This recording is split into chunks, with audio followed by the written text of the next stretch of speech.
我哋睇到嘅、感受到嘅嘢，可能只係我哋嘅心理投射。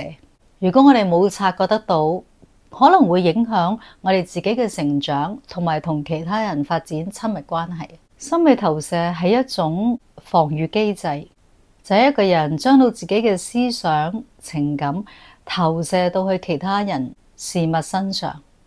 每一個人嘅內心都有一啲我哋唔能夠接納嘅部分，可能係一啲負面嘅情感、慾望。我哋往往會將呢啲唔願意面對嘅特質投射到其他人身上，目的係避免去面對裡面嘅不安啊。例如你最唔中意嗰啲唔念親情嘅人，可能你自己就係有類似嘅過去。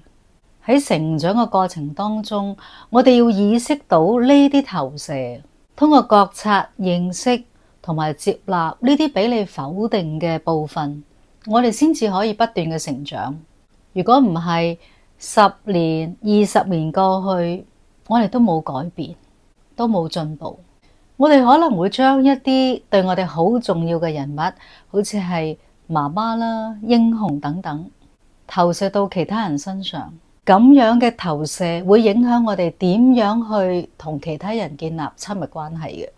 例如一個人可能會將拯救者形象嘅媽媽投射去你嘅伴侶身上，就會對伴侶好依賴，期望伴侶可以滿足晒自己嘅情感需要。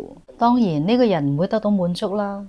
呢個頻道係分享有關個人成長、情緒管理、親密關係等等嘅話題。如果你想安排輔導約見，歡迎你寫個電郵俾我。事實上，當我哋同其他人接觸，投射真係唔可以避免嘅。我哋唔會用心聆聽，唔會耐心觀察，好快我哋就認定佢就係有咁嘅行為啦。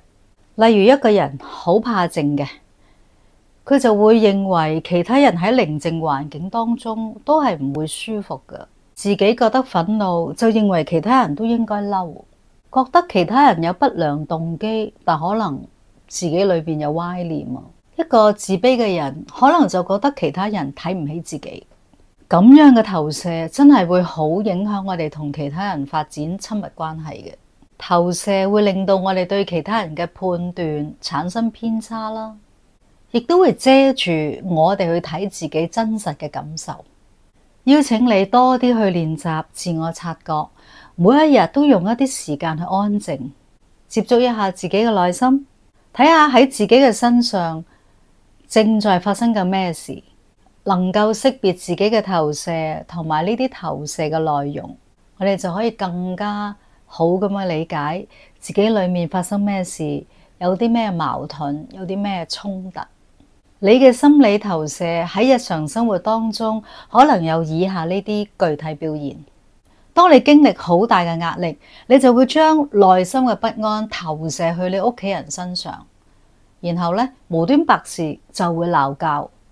當你自己覺得焦慮，你就可能會話其他人做咩咁緊張啊，又話點解情緒咁唔穩定啊。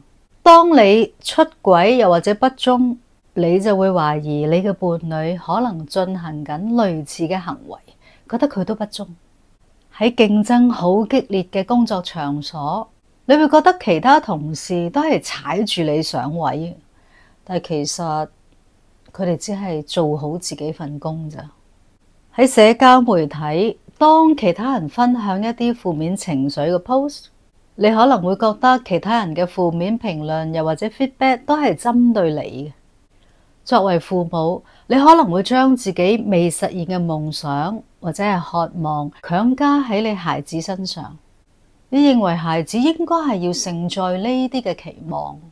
我仲可以舉好多其他嘅例子，了解你自己可能有嘅呢啲表現，可以幫你提高個人嘅自我意識，跟住就可以改善你同其他人嘅溝通方式。多啲去諗下你對其他人嘅評價感覺係咪你自己嘅心理投射呢？